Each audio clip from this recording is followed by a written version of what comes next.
नमस्कार साथियों, मैं पूर्वराज गुप्ता आप सभी का हमारे YouTube चैनल एंथुसियाज्म एजुकेशन पर बहुत-बहुत स्वागत करता हूं। तो जैसे कि आप सभी जानते हैं कि हमने काफी सारे टॉपिक्स जो कि एग्जाम से रिलेटेड, जो कि आपकी थ्योरेटिकल एग्जाम से रिलेटेड, कॉम्पिटिटिव एग्जाम से रिलेटेड, सबसे रिलेटेड हमने पढ़े हैं। उन काफी सारे टॉपिक्स के साथ में आज एक नया तड़कता-भड़कता टॉपिक लेके आए हैं, जो सबसे ज्यादा कॉम्पिटिटिव एग्जाम में पूछा जाता है, काफी थ्योरेटिकल एग्जाम्स के अंदर भी पूछा जाता है और थ्योरेटिकल एग्जाम्स के अंदर काफी बार गड़बड़ हो जाती है उसके अंदर कि हाँ भाई इसके अंदर कैसे लिखेंगे, क्या होगा, क्या थ्योरी लिखनी चाहिए, क्या नहीं लिखनी चाहिए। तो थ्योरी रिलेटेड भी ये बहुत इंपॉर्टेंट टॉपिक है। साथ में कॉम्पिटिटिव के हिसाब से कुछ बीच बीच में से इसमें कंपटीशन वाले क्वेश्चंस बन जाते हैं, जिसको हम क्या कर सकते हैं, एक तरीके से इजी वे है इसमें। अपन ने अपन क्या करेंगे, इसके साथ में इस तरीके से पढ़ेंगे कि इसमें इजी पैटर्न आपको समझ में आए, ये समझ में आए कि इसके अंदर किस तरीके से हम अगर कंपटीशन में दे रहे हैं या फिर थियोरेटिकल लिख रहे हैं तो किस तरीके से लिख सकते हैं या फिर क्या पैटर्न अपना सकते हैं। ठीक है, तो बहुत ही सरल भाषा में और बहुत ही अच्छे तरीके से समझते हुए इसको आज कंप्लीट करेंगे इस टॉपिक को। तो शुरुआत करते हैं आज का नया टॉपिक, जिसका नाम है डिस्टरबेंस ऑफ इलेक्ट्रोलाइट्स। तो सबसे पहले इलेक्ट्रोलाइट्स क्या है, अपनी बॉडी के अंदर ऐसे मिनरल्स जो फ्लूइड के साथ डिसॉल्व होके रहते हैं, जो कि काफी सारे बॉडी के फंक्शंस में काम आते हैं। इलेक्ट्रोलाइट्स में मेन जैसे काफी ऐसी चीजें हैं, इलेक्ट्रोलाइट वो चीजें हैं जो बॉडी के काफी सारे फंक्शंस को मेंटेन करने के काम आते हैं। उनके अंदर अगर कोई डिस्टरबेंस क्रिएट हो जाता है तो उस डिस्टरबेंस के कारण क्या दिक्कत आती है। मान लीजिए कोई एक अमाउंट है या फिर कोई एक जैसे चीनी है, वो चाय के अंदर ज्यादा हो जाए तो चीनी क्या हो गई, वो चाय क्या हो गई, ज्यादा मीठी हो गई। और चाय के अंदर अगर चीनी कम हो गई तो चाय कैसी हो गई, कम मीठी हो गई। उसी तरीके से ये जो इलेक्ट्रोलाइट्स हैं, ये बॉडी के अंदर काफी सारी बैलेंसिंग का काम, काफी सारे रेगुलेशंस का काम, काफी सारे फंक्शंस को चलाने का काम करते हैं। जैसे कुछ इलेक्ट्रोलाइट्स के फंक्शन में, ज्यादातर इलेक्ट्रोलाइट्स का फंक्शन क्या है, फ्लूइड बैलेंस का रेगुलेशन करना। फ्लूइड बैलेंस का रेगुलेशन करना, बॉडी के जितने भी फ्लूइड्स हैं उनको रेगुलेट करते रहना, बॉडी की पीएच को मेंटेन करना। ठीक है, साथ में हार्ट के काफी सारे फंक्शंस हैं या हार्ट के अंदर सिग्नल्स हैं या हार्ट बीट एक तरीके से चलाने के लिए किसकी जरूरत होती है, इलेक्ट्रोलाइट्स की जरूरत होती है। ठीक है, और उन्हीं में अगर डिस्टरबेंस होगा तो बॉडी के अंदर डिस्टरबेंस क्रिएट होगा। साथ में काफी बार बॉडी के अंदर वाटर रेगुलेशन में काम कर रहे हैं, काफी बार एनर्जी प्रोडक्शन में काम कर रहे हैं, काफी बार ब्लड प्रेशर को मेंटेन करने में काम कर रहे हैं। मतलब ये इलेक्ट्रोलाइट्स ऐसी चीजें हैं बॉडी के अंदर जो कि बहुत ही इंपॉर्टेंट है, जिनका होना बहुत ही कंपलसरी है, जिनको मतलब कि एक संतुलन में, एक बैलेंस वे में बनाए रखना बहुत ही नेसेसरी है। क्योंकि इनका रेगुलेशन या इनका बैलेंसिंग चलती रहेगी तो बॉडी एक बैलेंस में चलती रहेगी। बॉडी को मेन एक एक पर्टिकुलर पाथवे पे चलाने के लिए इनका बहुत ही अहम रोल है। ठीक है, तो शुरुआत करते हैं कि डिस्टरबेंस ऑफ इलेक्ट्रोलाइट्स के अंदर क्या आएगा, कौन कौन से इलेक्ट्रोलाइट्स आएंगे, ऐसे कौन से मेन इलेक्ट्रोलाइट्स हैं जिनके डिस्टर्ब होने से गड़बड़ी हो जाएगी बॉडी के अंदर, या क्या दिक्कत आएंगी। ठीक है, शुरुआत करते हैं, बढ़ते हैं आगे की ओर। व्हाट इज इलेक्ट्रोलाइट इम्बैलेंस, ये इलेक्ट्रोलाइट का इम्बैलेंस है क्या, किसे बोल रहे हैं इलेक्ट्रोलाइट का imbalance. Electrolyte imbalance occur when the level of essential electrolyte in the body, क्या बोल रहा है, इलेक्ट्रोलाइट का इम्बैलेंस होता है जब जो एसेंशियल बॉडी में जो भी न्यूट्रिएंट्स, जो भी एसेंशियल इलेक्ट्रोलाइट्स हैं उनका लेवल गड़बड़ा जाए, बिखर जाए, या डिस्टरबेंस हो जाए, या इम्बैलेंस हो जाए, उसको अपन क्या बोल रहे हैं, इलेक्ट्रोलाइट इम्बैलेंस बोल रहे हैं। जैसे sodium, potassium, calcium, magnesium. Calcium का तो नाम सुना होगा, बाकी चीजों को छोड़िए। कैल्शियम तो सुना है, हड्डियों के लिए मजबूती देता है। ठीक है, उसी तरीके से ये सारी चीजें क्या है, जितने भी नाम बोले जा रहे हैं, sodium, potassium, calcium, magnesium, chloride, phosphate and bicarbonates, ये सारे इलेक्ट्रोलाइट्स बॉडी के अंदर बहुत ही मेन वाइटल फंक्शन रख रहे हैं अपना। इनका काम बहुत ही ज्यादा जरूरी है विद बैलेंसिंग, मतलब खुद को बैलेंस रखते हुए ये काम अच्छे से कर पाते हैं। इनका बैलेंस थोड़ा बहुत भी इधर उधर हुआ, इनका रिचार्ज खत्म, तो आपकी बॉडी का रिचार्ज खत्म।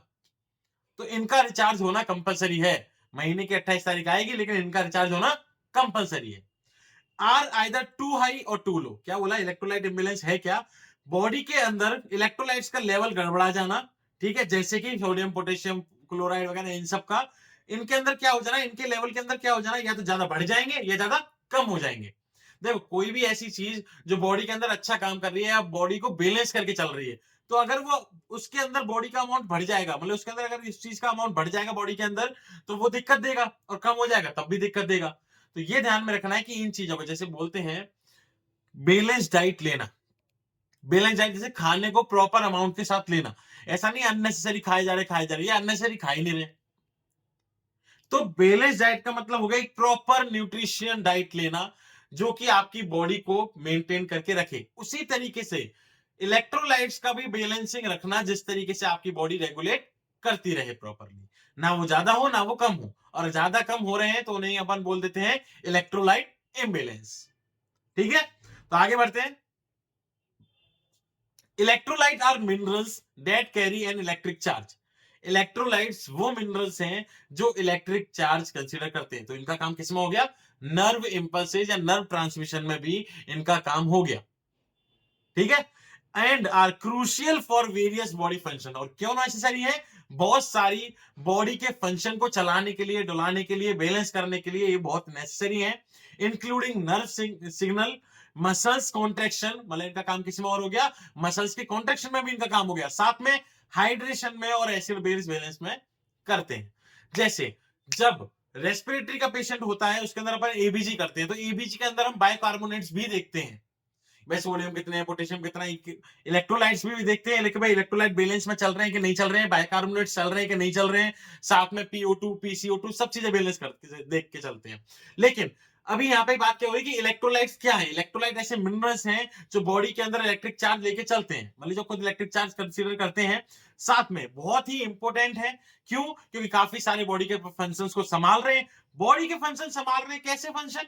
जैसे मसल का कॉन्ट्रेक्शन कराना, बॉडी के काफी सारे फंक्शन जैसे नर्व का सिग्नल कराना, हाइड्रेशन मेंटेन करके रखना, मतलब पानी वगैरह, ये मतलब बॉडी को हाइड्रेटेड रखना।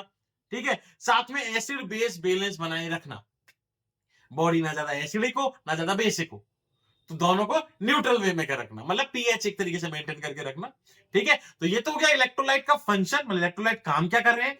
साथ में अगर इलेक्ट्रोलाइट बिगड़ रहा है तो उसको क्या बोल रहे हैं? Electrolyte imbalance. ठीक है, या तो इलेक्ट्रोलाइट ज्यादा हो जाएंगे या इलेक्ट्रोलाइट्स कम हो जाएंगे। ठीक है, next, causes of electrolyte imbalance. भाई इलेक्ट्रोलाइट का इम्बेलेंस हो रहा है तो क्यों हो रहा है, क्या रीजन है भाई, क्या मतलब कौन कौन से ऐसे कॉजेस हैं जिसकी वजह से हो रहा है? तो सबसे पहला है डिहाइड्रेशन। डिहाइड्रेशन मतलब पानी, हाँ, अब यहां पर बात आती है डिहाइड्रेशन। तो डिहाइड्रेशन टॉपिक हम अच्छे तरीके से पढ़ चुके हैं कि उसके अंदर क्या हो रहा है, किस वजह से क्या दिक्कत आ रही है, उसकी पैथोफिजियोलॉजी क्या है, क्या चेंजेस देखने को मिलेंगे, क्या कॉजेस हैं, क्या साइन एंड सिम्टम्स हैं, ये सब चीजें हम पढ़ चुके हैं। किसके अंदर? हमारी पैथोलॉजी सीरीज के अंदर डिहाइड्रेशन नाम का टॉपिक है, जिसको हमने काफी अच्छे तरीके से पढ़ा है। पहले उस टॉपिक को अच्छे तरीके से देख लें, समझ लें और लिख लें। एक नोट्स जरूरी है हर चीज के लिए, तो उसको समझ के यहां पर आपको बिल्कुल क्लैरिटी हो जाएगी कि क्या बोलना चाह रहा है और क्यों बोलना चाह रहा है कि डिहाइड्रेशन हो रहा है, उसकी वजह से इलेक्ट्रोलाइट का डिसबैलेंस या इम्बैलेंस हो रहा है। तो पढ़ते हैं, डिहाइड्रेशन की वजह से, जैसे ड्यू टू वॉमिटिंग, वॉमिटिंग के कारण डिहाइड्रेशन हो रहा है, डायरिया के कारण हो रहा है, एक्सेसिव स्वेटिंग के कारण डिहाइड्रेशन हो रहा है। और जिसका कॉज, मतलब जो किसका कॉज है? इलेक्ट्रोलाइट के इम्बैलेंस, मतलब डिहाइड्रेशन के कारण इलेक्ट्रोलाइट इम्बैलेंस हो जाते हैं, क्योंकि बॉडी के अंदर से ज्यादा फ्लूइड आउट हो जाता है। ठीक है, या फिर इनसफिशिएंट फ्लूइड इनटेक, या फिर आपने की बॉडी ने कम फूड लिया है या कम फ्लूइड लिया है, सॉरी, कम फ्लूइड लिया है, पानी इनटेक आप कम दे रहे हो। ठीक है, या फिर या तो ज्यादा ऐसा हो रहा है कि बॉडी से एक्सक्रीट आउट हो रहा है, या आप बॉडी के अंदर ले कम रहे हो फ्लूइड को, तो उसकी वजह से क्या हो रहा है? डिहाइड्रेशन, और डिहाइड्रेशन की वजह से इलेक्ट्रोलाइट इम्बैलेंस हो रहे हैं। पहला क्वेश्चन समझ में आया। Next cause, kidney disorders. Kidney के डिसऑर्डर के कारण एक्सेसिव अमाउंट में भाई या तो फ्लूइड निकल जाए या फिर इलेक्ट्रोलाइट ज्यादा बह के चले जाए। ठीक है, इसके कारण क्या हो सकता है भाई? इलेक्ट्रोलाइट इम्बैलेंस हो गई। जैसे kidney regulate electrolyte level, kidney का मेन काम है इलेक्ट्रोलाइट को, इलेक्ट्रोलाइट के लेवल को बैलेंस करके चलना। ठीक है, जिसमें सोडियम वाटर रिटेंशन भी आ जाता है। ठीक है, मतलब किडनी का काम क्या है? इलेक्ट्रोलाइट के लेवल्स को मेंटेन करके रखना या फिर रेगुलेट करके चलना। साथ में अगर उसमें कोई डिजीज हो जाए या फिर कोई डिस्ट्रप्शन हो जाए या फिर कोई परेशानी हो जाए किडनी के अंदर, तो उसके क्या गड़बड़ाहट हो गई भाई? इलेक्ट्रोलाइट के बैलेंस को मेंटेन नहीं कर पाएगा, और मेंटेन नहीं कर पाएगा तो क्या हो जाएगा? इलेक्ट्रोलाइट्स का, इलेक्ट्रोलाइट का इम्बैलेंस हो जाएगा, और इलेक्ट्रोलाइट का इम्बैलेंस हुआ तो क्या हुआ? गड़बड़। गड़बड़ मतलब परेशानी, परेशानी मतलब आपकी बॉडी डिसबैलेंस। ठीक है, तो नेक्स्ट कॉज की ओर बढ़ते हैं। नेक्स्ट कॉज क्या बोल रहा है, मेडिकेशंस, मतलब काफी सारी ऐसी मेडिकेशंस हैं जिनकी वजह से इलेक्ट्रोलाइट में डिसरप्शन आ जाता है, जैसे डायूरेटिक्स। डायूरेटिक्स ऐसी मेडिकेशन है जो फ्लूइड निकलवाएंगे, ठीक है। अब जो फ्लूइड निकलवा रही है तो उनके साथ में इलेक्ट्रोलाइट भी ज्यादा अमाउंट में जाएगा, तो उनको मेंटेन करना जरूरी है। साथ में कीमोथेरेपी जैसे हो गया, ठीक है, और कॉर्टिकोस्टेरॉइड्स में affect electrolyte level.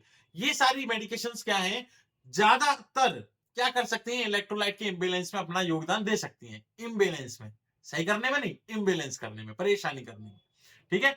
Next, hormonal imbalance. अगर आपकी बॉडी में हार्मोनल इम्बेलेंस हो रहे हैं तो उसकी वजह से हो सकता है कि आपकी बॉडी के अंदर इलेक्ट्रोलाइट का इम्बेलेंस हो जाए, जैसे कंडीशन लाइक एडिशन डिजीज और हाइपर एल्डोस्टेरोनिज्म, ठीक है, कैन ऑल्टर इलेक्ट्रोलाइट रेगुलेशन। इन डिजीजेस की वजह से क्या हो सकता है, इलेक्ट्रोलाइट का डिसबैलेंस हो सकता है। मतलब आपके इलेक्ट्रोलाइट क्या हो जाएंगे, हार्मोनल डिस्टरबेंस के कारण या हार्मोनल परेशानियों के कारण क्या होंगे, आपके इलेक्ट्रोलाइट में गड़बड़ी आ जाएगी। इलेक्ट्रोलाइट का इधर उधर छेड़खानी हो जाएगी, या तो ज्यादा हो जाएंगे या कम हो जाएंगे। अब उनमें से कौन सी डिजीज आ गई, जैसे एडिशन डिजीज आ गई। अब ये एडिशन डिजीज है क्या, इस एडिशन डिजीज एक एक हार्मोनल डिसबैलेंस की डिजीज है, जिसके अंदर हो क्या रहा है, कोर्टिसोल और जो स्टेरॉइड्स हार्मोन होते हैं ना, उनका इंपैक्ट हो रहा है। मतलब वो या तो रिलीज ज्यादा नहीं हो पा रहे या फिर उनके प्रोडक्शन में दिक्कत आ रही है, जिसकी वजह से ये एडिशन डिजीज कॉज हो जाती है, ठीक है। ये एक हार्मोनल डिसबैलेंस की डिजीज कंडीशन है, और इस डिजीज कंडीशन के कारण क्या हो रहा है कि इलेक्ट्रोलाइट का इंबैलेंस हो रहा है। अब इलेक्ट्रोलाइट का इंबैलेंस हो रहा है तो क्या दिक्कत हो गई, बॉडी की मेंटेनेंस बिगड़ गई, ठीक है। अब बॉडी की मेंटेनेंस बिगड़ गई। एडिशन डिजीज एक अलग डिजीज है जिसको हम अलग तरीके से कैप्चर करेंगे, जिसको हम अलग तरीके से पढ़ेंगे, क्योंकि इसके अंदर एक डिटेलिंग चलेगी कि भाई ये इस डिजीज के अंदर स्टेरॉइड्स हार्मोन नहीं बन रहे हैं, स्टेरॉइड्स नहीं क्रिएट हो रहे, कॉर्टिसोल नहीं बन रहा है, एल्डोस्टेरोन नहीं बन रहा है, तो ये जो हार्मोन्स नहीं बन रहे हैं इनकी वजह से क्या इंपैक्ट पड़ रहा है, क्या कॉजेस हैं, ये एक अलग मैटर हो गया, ठीक है। लेकिन अभी आपको क्या ध्यान रखना है कि हार्मोनल डिसबैलेंस के कारण या हार्मोनल इम्बैलेंस के कारण क्या परेशानी हो रही है, इलेक्ट्रोलाइट का डिस्टर्बेंस हो रहा है। लेकिन एडिशन डिजीज में ये याद रख लीजिए कि भाई जो कॉर्टिसोल हार्मोन है, जो ये हार्मोन्स है, उनका इम्बैलेंस हो रहा है, ये खुद गड़बड़ा रहे हैं, जिनकी वजह से इलेक्ट्रोलाइट इम्बैलेंस हो रहा है, ठीक है। तो नेक्स्ट कॉज क्या है, अदर कॉजेस। अदर कॉजेस में क्या क्या आ गए, जैसे अल्कोहल अब्यूज। भाई अल्कोहलिज्म वाले जो पेशेंट है या अल्कोहलिज्म वाले जो पर्सन है उसके अंदर डिजीज कंडीशन रहेगी रहेगी, इलेक्ट्रोलाइट इम्बैलेंस रहेंगे ही रहेंगे। साथ में बर्न का पेशेंट है जो जल गया है वो patient. Next one is chronic illness, कोई लंबे समय तक कोई बीमारी चल रही है, किडनी डिजीज चले, लिवर डिजीज चले, कोई सी भी डिजीज कंडीशन चले जिसकी वजह से इलेक्ट्रोलाइट इम्बैलेंस हो रहे हैं। साथ में इम्बैलेंस डाइट, अगर आपका डाइट पैटर्न खराब है, किसी तरीके से डाइट में कोई भी गड़बड़ाहट है, इम्बैलेंस डाइट आप ले रहे हैं, तो इम्बैलेंस इलेक्ट्रॉन अपने आप, इलेक्ट्रोलाइट्स अपने आप हो जाएंगे। इलेक्ट्रोलाइट का इम्बैलेंस आपके खुद के इम्बैलेंस करने के ऊपर डिपेंड है। बॉडी चलो कुछ ना कुछ परेशानी कर रही है, उसकी वजह से कोई दिक्कत आ रही है, वो बात अलग है, लेकिन आप खुद भी कुछ ना कुछ इम्बैलेंस कर रहे हैं अपनी बॉडी में, तब जाके इलेक्ट्रोलाइट्स के अंदर इम्बैलेंस क्रिएट हो रहा है, ठीक है। तो आगे की ओर बढ़ते हैं, सिम्टम्स ऑफ इलेक्ट्रोलाइट इम्बैलेंस। क्या सिम्टम है, क्या परेशानी आएगी, क्या परेशानी दिखाई देगी कि भाई इलेक्ट्रोलाइट इम्बैलेंस हो रहे हैं, तो क्या ऐसे सिम्टम आ गए या क्या ऐसे साइंस आ गए जो अपन को देख के मालूम पड़ सकता है कि हाँ इसकी बॉडी में इलेक्ट्रोलाइट इम्बैलेंस हो रखा है, ठीक है। तो कौन कौन से इलेक्ट्रोलाइट इम्बैलेंस के सिम्टम आएंगे, सबसे पहले माइल्ड इम्बैलेंस। अगर थोड़ा बहुत इम्बैलेंस हुआ हो बॉडी के अंदर तो क्या क्या देखने को मिलेगा, सबसे पहले फटीग, थकान देखने को मिलेगी, वीकनेस देखने को मिलेगी, इरेगुलर हार्ट बीट देखने को मिलेगी। जैसे इसने क्या बोला, फटीग, फटीग मतलब थकान देखने को मिलेगी, वीकनेस रहेगी, कमजोरी कमजोरी महसूस होगा, शरीर कमजोरी सा लगेगा, तो अपन बोल सकते हैं हाँ भाई तेरे अंदर इलेक्ट्रोलाइट्स की कमी है, भाई ओआरएस का घोल पी ले, ये कर ले, वो कर ले, अपन बोल सकते हैं, ट्रीटमेंट उसको बता सकते हैं नॉर्मली वाले, है ना। नेक्स्ट, इरेगुलर हार्ट बीट, या तो टैकीकार्डिया होगा या फिर ब्रेडिकार्डिया होगा, ठीक है। इरेगुलर दिखेगी आपको, पाल्पेट करने पे क्या दिखेगा, इम्बैलेंस दिखेगा उसके हार्ट बीट के अंदर, तो आप बोल सकते हो भाई माइल्ड इम्बैलेंस है इलेक्ट्रोलाइट्स का, थोड़ा बहुत नॉर्मल ओआरएस वगैरह ले ले जिससे कि आराम मिल जाए। नेक्स्ट, सीवियर इम्बैलेंस अगर हो बॉडी के अंदर, सीवियर इम्बैलेंस मतलब कुछ ज्यादा ही इम्बैलेंस हो जाए, तो कंफ्यूजन और मेंटल चेंजेस देखने को मिलेंगे, क्योंकि सबसे पहले किस पे इंपैक्ट पड़ता है, ब्रेन पे इंपैक्ट पड़ता है, और ब्रेन पे इंपैक्ट पड़ा तो कंफ्यूजन और कुछ ऐसे ऑल्टरिज्म जैसे और एक तरीके से मेंटल कंफ्यूजन जैसे जनरेट हो जाएगा, ठीक है। साथ में मसल स्पाज्म देखने को मिलेगा, अगर इलेक्ट्रोलाइट इम्बैलेंस हो रहा है, तो अपन की पहले बात हुई थी, इलेक्ट्रोलाइट्स का काम क्या है, मसल कॉन्ट्रैक्शन को रेगुलेट करना, मसल कॉन्ट्रैक्शन करवाना। अगर इलेक्ट्रोलाइट्स के इम्बेलेंस हो जाएगा तो क्या दिक्कत आने लग जाएगी, मसल के अंदर क्रैम्प्स आने लग जाएंगे। ठीक है, मसल स्पाज्म देखने को मिलेगा या फिर मसल क्रैम्प्स देखने को मिलेगा। साथ में नमनेस देखने को मिलेगी, टिंगलिंग, नमनेस या टिंगलिंग देखने को मिलेगी, नम हो जाएंगे, मतलब फिंगर नमनिंग देखने को मिलेगी। साथ में सीजर्स देखने को मिल सकते हैं, जैसे मैंने बोला कंफ्यूजन है या फिर ब्रेन का इम्बेलेंस हो रहा है या फिर मेंटल कंफ्यूजन हो रहा है, तो उसकी वजह से सीजर्स अपन को देखने को मिल सकते हैं। कार्डिक अरिथमिया में देखने को मिल सकता है, इरेगुलर रिदम साइकिल, ठीक है, हार्ट रेट इरेगुलर देखने को मिल सकती है, which can be life threatening, जो कि आपकी जान के लिए खतरा हो सकती है। अब मेन चीज ये है, अगर सीवियर इंबैलेंस हो गया तो अपन की बात हुई थी कि हार्ट को बीट कराने में थोड़ा बहुत इलेक्ट्रोलाइट्स का रोल होता है, थोड़ा बहुत क्या होता है रोल, ठीक है। अब इलेक्ट्रोलाइट्स का खुद का रोल है किसको, हार्ट को बीट कराने में। तो अगर हार्ट को बीट कराना है तो उनको खुद को भी तो बैलेंस में होना पड़ेगा, और अगर वो खुद बैलेंस में है ही नहीं तो क्या करेंगे, उसके लिए दिक्कत खड़ी कर देंगे, किसके लिए, हार्ट के लिए। और हार्ट के लिए दिक्कत अगर खड़ी हो गई तो आपकी बॉडी लाइफ थ्रेटनिंग कंडीशन में चली गई। ठीक है, तो ये कुछ कॉजेस हैं। जैसे माइल्ड अगर इंबैलेंस हो रहा है तो नॉर्मल नॉर्मल जो आते हैं, जैसे फटीग, वीकनेस वगैरह, ये सब होगा, वो नॉर्मल होगा। लेकिन अगर सीवियरिटी में बात चली जाती है तो मेंटल कंफ्यूजन हो गया, टिंगलिंग हो गई, नमनेस हो गया, मसल स्पाज्म हो गया, हार्ट पे इंपैक्ट पड़ सकता है। ठीक है, ये हो गए साइन एंड सिम्टम। तो आगे की ओर बढ़ते हैं, इलेक्ट्रोलाइट स्पेसिफिक सिम्टम, मतलब इलेक्ट्रोलाइट्स के हिसाब से क्या क्या सिम्टम देखने को मिल सकते हैं। ये तो अपन ने कॉमन सिम्टम पढ़ लिए कि भाई माइल्ड अगर इम्बेलेंस हो रहा है सारे इलेक्ट्रोलाइट्स का तो क्या गड़बड़ाहट मिलेगी, अगर सीवियर इंपैक्ट पड़ रहा है, सीवियर इम्बेलेंस हो रहा है, तो क्या क्या हिसाब बोलेगा, क्या सिम्टम्स देखने को मिलेंगे। लेकिन अब बात आती है पर्टिकुलर इलेक्ट्रोलाइट्स के हिसाब से, अगर इम्बेलेंस देखने को मिलता है, उनके अंदर अगर इम्बेलेंस होता है तो क्या सिम्टम आएंगे। वैसे तो अपन हर इलेक्ट्रोलाइट के इम्बेलेंस को अलग से पढ़ेंगे, सेपरेट पढ़ेंगे। हर इलेक्ट्रोलाइट को सेपरेट सेपरेट अपन देखेंगे, भाई किस वजह से हो रहा है, इसके अंदर क्या सिम्टम देखने को मिलेंगे, कैसे डायग्नोस कर सकते हैं, किस तरीके से ट्रीट कर सकते हैं।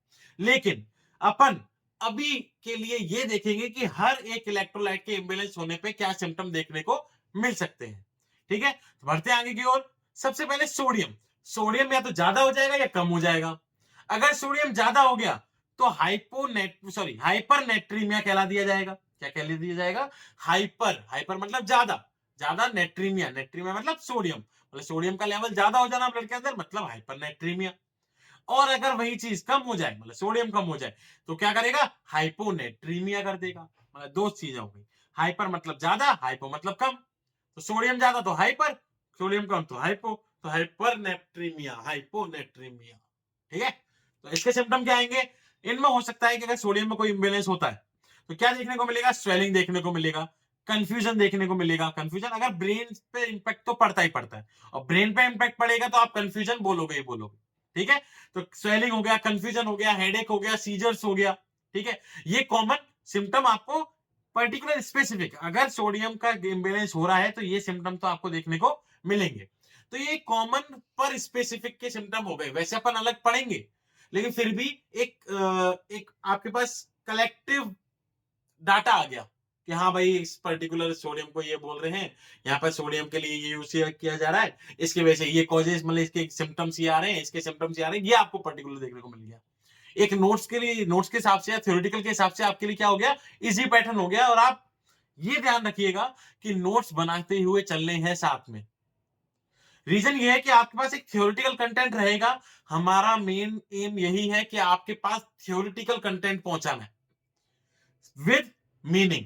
मतलब समझाते हुए मैं ये चाहता हूं कि आपके पास थ्योरेटिकल कंटेंट हो, लेकिन ऐसा कंटेंट हो जिसको आपको वापस से एक बार सिर्फ देखने की जरूरत पड़े। इसलिए मैं यहां पर हूं कि आपको समझा रहा हूं, यहां पर इमीडिएटली समझाते हुए चल रहा हूं कि हाँ भाई इस चीज में ये दिक्कत हो रही है, इस चीज में ये हो रहा है, इस चीज में ये हो रहा है। हजार चीजें हैं, हजार चीजें पढ़ी, हजार कंटेंट पढ़े, लेकिन साथ में कंटेंट के साथ समझाना मेन चीज है।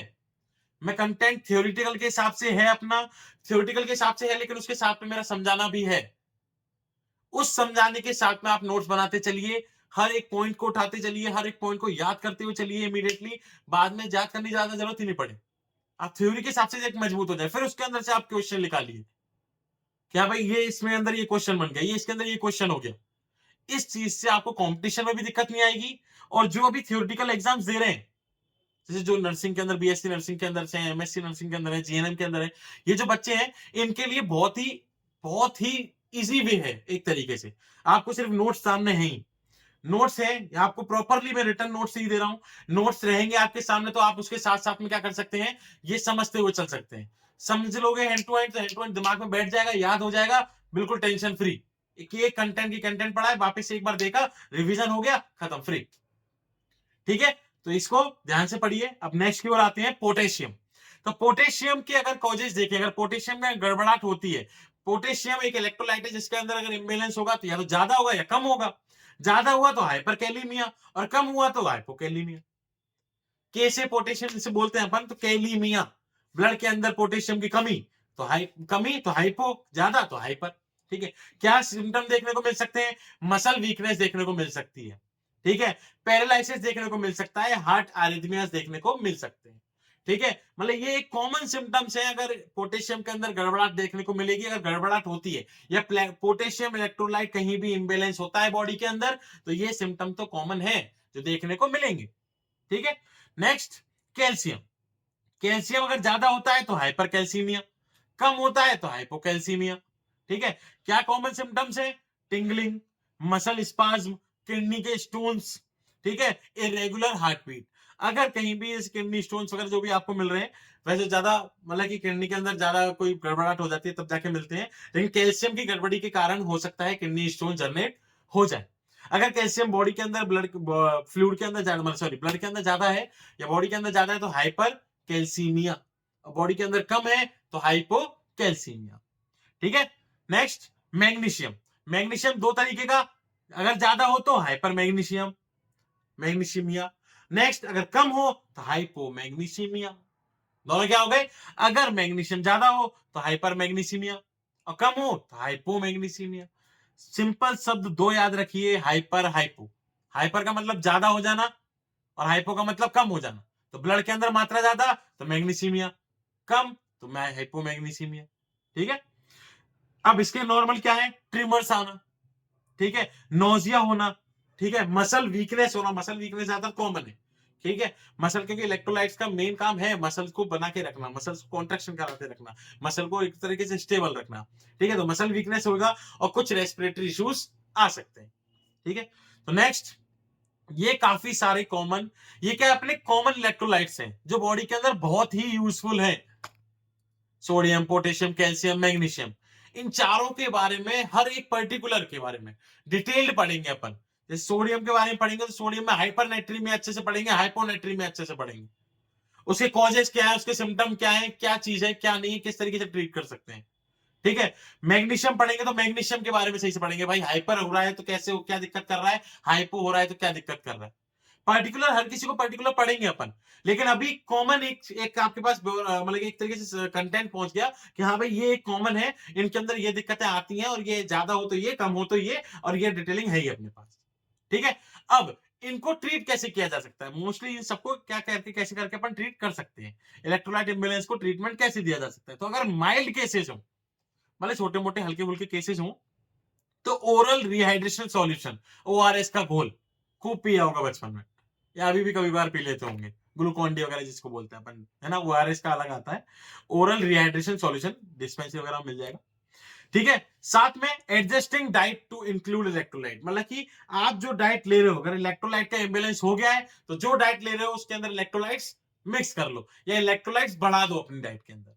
जैसे मतलब इलेक्ट्रोलाइट रिच डाइट लेनी है तो बनाना, ऑरेंज, स्पिनच और डेयरी प्रोडक्ट्स, मतलब ये क्या करना है, इन अपन की अगर आपके बॉडी के अंदर इलेक्ट्रोलाइट इंबैलेंस हो रहा है, जैसे कभी कभी प्यास लगती है, बिल्कुल बॉडी सूख रही है, सूखना इन द सेंस बॉडी के अंदर डिहाइड्रेशन हो रहा है, तो आप क्या करते हो, पानी का इंटेक करते हो। ठीक है, तो उसी जगह पे यहाँ पे क्या किया, क्योंकि अगर आपके अंदर बॉडी ज्यादा डिहाइड्रेशन हो चुका है तो साथ में इलेक्ट्रोलाइट्स भी निकल चुके हैं, और इलेक्ट्रोलाइट्स निकल चुके हैं तो उसकी वजह से क्या हो गया, बॉडी के अंदर इलेक्ट्रोलाइट की कमी हो गई है। तो आप क्या करोगे, ना सिर्फ सादा पानी पी के आप ग्लूकोन डी का पानी, ओआरएस का घोल, ये सब पियोगे, जिसके कारण क्या होगा, बॉडी के अंदर इलेक्ट्रोलाइट का बैलेंस बना रहेगा, इम्बैलेंस सही हो जाएगा। ठीक है, उसी तरीके से अब ये तो था माइल्ड केसेस की बात। अब आती है सीवियर केसेस की बात। तो सीवियर केसेस की बात करें तो इंट्रावीनस फ्लूइड लगाएंगे, आईवी लाइन। भाई अगर ज्यादा कोई सीरियस हो गया, बेहोश हो गया, सीधे इसको पानी नहीं पिला सकते हो तो आप क्या करोगे, आईवी लाइन चालू कर दोगे। ठीक है, कैनुला के थ्रू फॉर रैपिड हाइड्रेशन, मतलब इमीडिएटली उसको तेजी से हाइड्रेट कराने के लिए आप आईवी लाइन कराओगे, या इलेक्ट्रोलाइट को करेक्शन करने के लिए। साथ में कुछ मेडिकेशन दे सकते हो, जैसे diuretics for excess electrolyte supplement for deficiency. ठीक है, डायूरेटिक्स फॉर एक्सेस इलेक्ट्रोलाइट, अगर बॉडी के अंदर ज्यादा इलेक्ट्रोलाइट हो गए तो आपने डायूरेटिक्स दे दिया, जिससे बॉडी के अंदर से इलेक्ट्रोलाइट निकल जाए लिमिटेड अमाउंट में। भाई डायूरेटिक्स ऐसे नहीं है कि हाँ भैया देते गए, नहीं, एक लिमिट अमाउंट तक विथ अंडर ऑब्जर्वेशन में लेनी है। ठीक है, अब आपने अंडर ऑब्जर्वेशन लिए तो भाई डॉक्टर को पता होगा कि कितना अमाउंट के अंदर इसका, मतलब कितना ज्यादा अमाउंट है या कितना कम है, किस चीज का इलेक्ट्रोलाइट का बैलेंस ज्यादा हो रहा है तो उसको किस तरीके से कम करना है, हर चीज का है। तो कुछ ऐसी मेडिकेशन जैसे डायूरेटिक जो एक्सेस अमाउंट को कम करते हैं, और ऐसे अगर अगर आपकी बॉडी में इलेक्ट्रोलाइट कम हो रहे हैं तो ऐसे कुछ सप्लीमेंट जो इलेक्ट्रोलाइट्स को बढ़ा दें। ठीक है, एग्जाम्पल पोटेशियम और मैग्नीशियम की डायरेक्ट आप मेडिकेशन ले सकते हैं। ठीक है, ट्रीट अंडरलाइन कंडीशन, कुछ ऐसी कंडीशन को सही करके जिससे कि आप इलेक्ट्रोलाइट के बैलेंस को बनाए रख सकते हैं, जैसे किडनी डिजीजेस को, कुछ ऐसी किडनी डिजीजेस जिसके कारण क्या हो सकता है, इलेक्ट्रोलाइट इंबैलेंस हो रहा है तो उनको पहले सही कर लो तो इलेक्ट्रोलाइट अपने आप सही, हार्मोनल इंबैलेंस हो रहा है तो उनको सही कर लो, फिर उसके बाद प्रेप इलेक्ट्रोलाइट सही। तो इससे क्या हो सकता है, आपकी डिजीज कंडीशन क्योर की क्योर हो गई, साथ में इलेक्ट्रोलाइट भी इंबैलेंस होने से बच गए। ठीक है, नेक्स्ट, किस तरीके से आप प्रिवेंट कर सकते हो इलेक्ट्रोलाइट के इंबैलेंस को। ड्रिंक सफिशिएंट वाटर, पानी का अमाउंट सही से लीजिए, मतलब पानी सही से पीजिए, स्पेशली ड्यूरिंग एक्सरसाइज और इलनेस के दौरान आपको पानी का इंटेक, सिर्फ नॉर्मल पानी मत लीजिए, ओआरएस का घोल ले लीजिए, ग्लूकोन डी ले लीजिए, जिससे क्या बनी रहे, एनर्जी बनी रहे, साथ में इलेक्ट्रोलाइट्स भी कंप्लीट तरीके से आपकी बॉडी के अंदर सफिशिएंट रहे। ठीक है, consume a balance diet rich in minerals and vitamin, ऐसी डाइट लीजिए, ऐसी बैलेंस डाइट लीजिए जिसमें मिनरल्स और विटामिन भी इंक्लूडेड हो बैलेंस अमाउंट में। ठीक है, monitor and manage chronic health condition like diabetes और किडनी डिजीज, ऐसी कंडीशन जैसे किडनी डिजीजेस है, क्रॉनिक डिजीजेस है, ऐसी डिजीजेस जो परेशान कर रही हैं, जो मतलब कि एक तरीके से आपकी बॉडी को डिस्टर्ब कर रही हैं, तो उनको ट्रीट करने की कोशिश करें, उनको ट्रीट करें, जिससे क्या हो सकता है, आपकी जो बैलेंसिंग इम्बैलेंस जो हो रही है वो बैलेंसिंग की तरफ बढ़ जाए, इलेक्ट्रोलाइट इम्बैलेंस ज्यादा नहीं हो। ठीक है, तो आज का ये टॉपिक हम यहीं पे समाप्त करते हैं। इस टॉपिक से रिलेटेड कोई भी डाउट हो, कोई भी परेशानी हो, या फिर किसी भी तरीके के आपको कोई भी चीज समझ नहीं हो, तो हमें कमेंट सेक्शन में जरूर बताएं, जिससे कि हम उस क्वेरी के ऊपर थिंक करके आपको समझा सकें, है ना। हर उस चीज को समझाया जाएगा यहाँ पर जो आपको जरूरी लगती है, हर उस चीज को। आप हमें डिजीज बताएं या फिर कोई टॉपिक बता दें, या फिर जिस भी तरीके से आपको किसी भी चीज में मेडिकल से रिलेटेड या मेडिकल के कुछ सब्जेक्ट से रिलेटेड, आपको थियोरिटिकल से रिलेटेड कोई भी परेशानी आ रही हो, तो उससे रिलेटेड हम उस चीज को या उस परेशानी को जरूर सॉल्व करेंगे। Thank you so much.